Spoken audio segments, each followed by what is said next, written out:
पिछले क्लास में हम लोग फिजिकल प्रॉपर्टीज़ पढ़ रहे थे, इस क्लास में हम लोग क्या पढ़ रहे हैं, केमिकल प्रॉपर्टीज़ पढ़ रहे हैं। ठीक है, तो केमिकल प्रॉपर्टीज़ में हम लोग सबसे पहले जानेंगे कि नोबल गैस जो है वो जनरली इनर्ट होता है। इनर्ट कहने का मतलब क्या है कि रिएक्शन में भाग नहीं लेना। रिएक्शन में भाग लेने का है ना, 3 मेन तुमको याद रखना है। सबसे पहला है कि क्या है उसके पास stable electronic configuration. Stable electronic configuration कहने का मतलब क्या हुआ कि उसका क्या पूरा हुआ है, ऑक्टेट उसका क्या है, पूरा है। ऑक्टेट पूरा रहेगा तो ना तो इलेक्ट्रॉन वो लूज़ करना चाहेगा, ना ही वो क्या करना चाहेगा, गेन करना चाहेगा। ठीक है। सेकेंड क्या है, आयनाइजेशन इंथैल्पी क्या है, बहुत ज़्यादा होगा।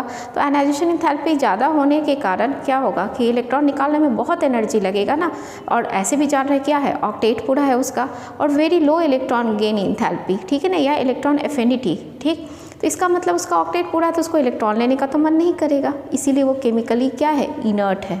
ठीक है, तो यहाँ तक तो क्लियर ना। उसके बाद है ना, ये बहुत इंपॉर्टेंट क्वेश्चन तुम्हारा आया हुआ है कि सबसे पहला नोबल गैस कंपाउंड क्या बना था, कौन सा बना था, और वो कौन बनाए थे और कैसे बना था। तो इन बार्टलेट 1962 में, ठीक है ना, ऑक्सीजन और PtF6 का रिएक्शन कराए। ठीक है, तो जब ऑक्सीजन जो है ना वो ऑक्सीडाइज हो गया O2+, ठीक है ना, बाय PtF6। ठीक, अब इसके बाद जानेंगे कि जो दोनों का आयनाइजेशन इंथैल्पी जेनन और ऑक्सीजन, ठीक है ना, जेनन, ये बहुत इंपॉर्टेंट पॉइंट है, जेनन और ऑक्सीजन का आयनाइजेशन इंथैल्पी कंपेरेबल था। तो वो साइंटिस्ट थोड़ा दिमाग लगाए, ये ऑक्सीजन को हटा के उस जगह पे क्या रख दिए, जेनन रख दिए।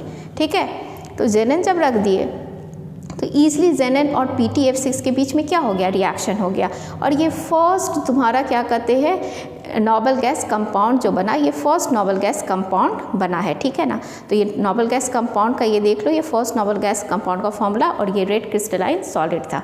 ठीक है, अब यहाँ से जो तुमको बताया कि इंपॉर्टेंट लाइन तुमको क्या याद रखना है एग्जाम के लिए, ऑक्सीजन और जेनन का आयनाइजेशन इंथैल्पी क्या था, कंपेरेबल था। तो वो ऑक्सीजन को हटा के उसकी जगह पे क्या रख दिए, जेनन रख दिए। ठीक है ना, नेक्स्ट तुम्हारा है कि किसका नोबल गैस, किस नोबल गैस का है ना कंपाउंड बना है, तो जेनन और क्रिप्टन का है ना कंपाउंड बना है, और किसका नहीं बना अभी तक, हीलियम, नियॉन और आर्गन का अभी तक कंपाउंड नहीं बना है। ठीक है, अब चलो नेक्स्ट आगे बढ़ते हैं। जेनन फ्लोरीन कंपाउंड, यहाँ से क्वेश्चन एग्जाम में आता है, complete the following reaction. Reactant दिया रहेगा तुमको और क्या बनाना रहेगा, रिएक्टेंट दिया है और क्या बनाना है, प्रोडक्ट बनाना है। तो देखो ना, Ag+F2 Ag(F2) कंडीशन याद रख लेना, निकल ट्यूब है, 673 केल्विन है, 1 बार प्रेशर है।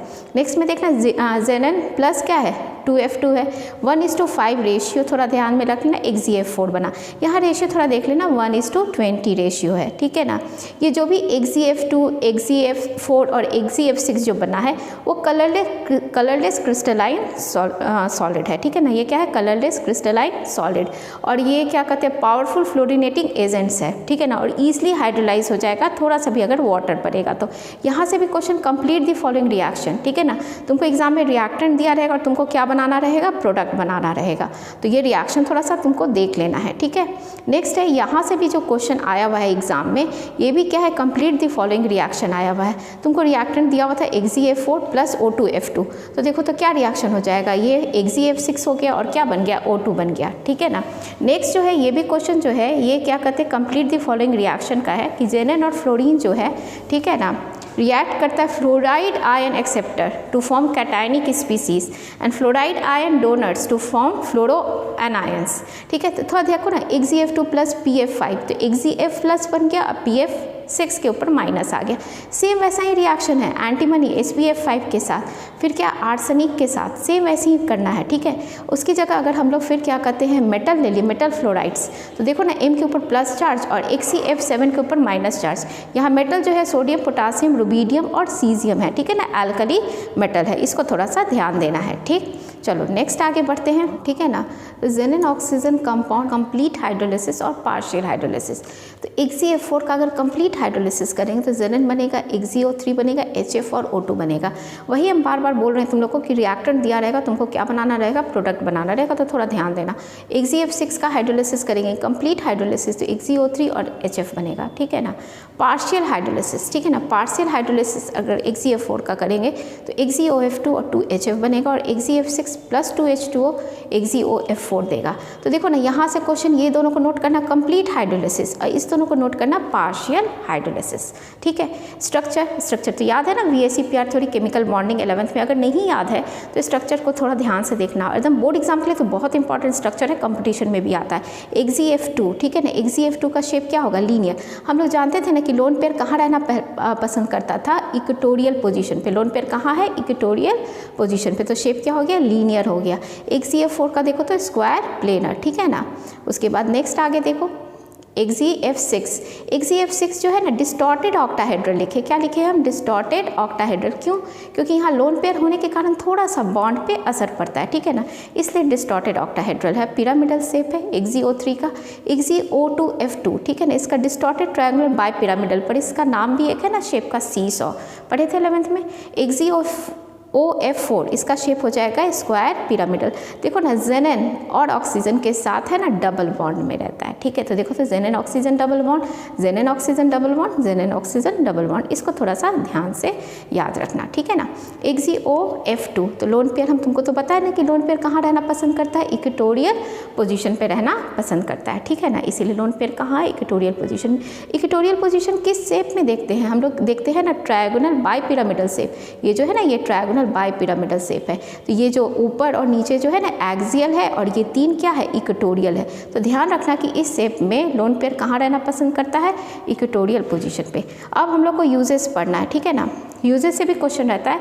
तो हीलियम जो है वो नॉन इन्फ्लेमेबल और लाइट गैस है, जिसके कारण है ना हम लोग उसको बैलून्स में यूज़ करते हैं फॉर मेट्रोलॉजिकल ऑब्जर्वेशन के लिए।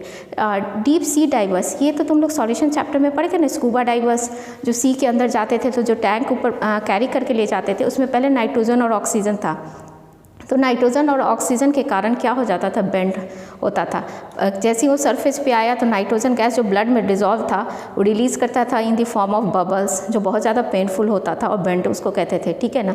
तो उसे प्रिवेंट करके आजकल हम लोग उसको हीलियम उसमें डालते हैं। तो हीलियम क्यों डालते हैं, क्योंकि हीलियम जो है वो लेस सॉल्युबल इन ब्लड है, ठीक है ना। तो ये पॉइंट को तुम लोग ज़रा ध्यान रखना, less soluble in blood than nitrogen.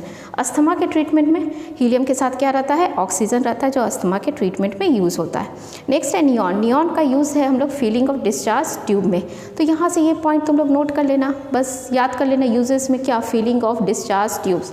Argon का, ठीक है ना, आर्गन का यूज़ करते गैस फिल्ड इलेक्ट्रिक लैम्प में। और क्रिप्टन का यूज़ करते, यहाँ से क्वेश्चन आया हुआ है, krypton high efficiency miners cap lamp, ठीक है ना।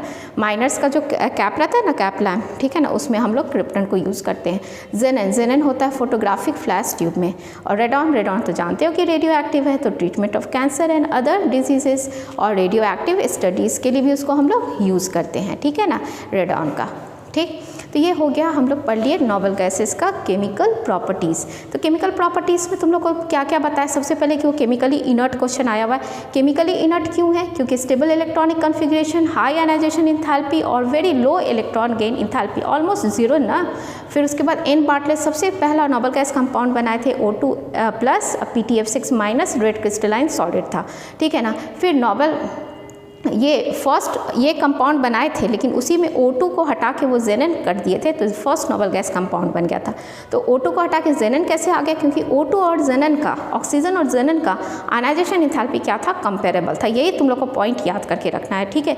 और उसके बाद तो जितना तुम रिएक्शन देख रहे हो सारा कंप्लीट दी फॉलोइंग रिएक्शन में जाएगा। रिएक्टेंट दिया रहेगा, क्या बनाना रहेगा, प्रोडक्ट। और शेप वेरी इंपॉर्टेंट, हर साल बोर्ड एग्जाम में शेप रहता है, ठीक है। शेप को थोड़ा ध्यान से देख लेना, और कंपटीशन के लिए भी इंपॉर्टेंट है। और यूजेस तो तुम लोग थोड़ा यूजेस सबके बारे में एक एक लाइन जान लोगे। हम लोग ग्रुप 18 पढ़ लिए, ठीक है ना। अब उसके बाद हम लोग फिर नेक्स्ट ग्रुप पढ़ेंगे, और ये 2 पार्ट में, पार्ट 1 और पार्ट 2, इससे ज़्यादा तुम लोग को नहीं पढ़ना है, ठीक है।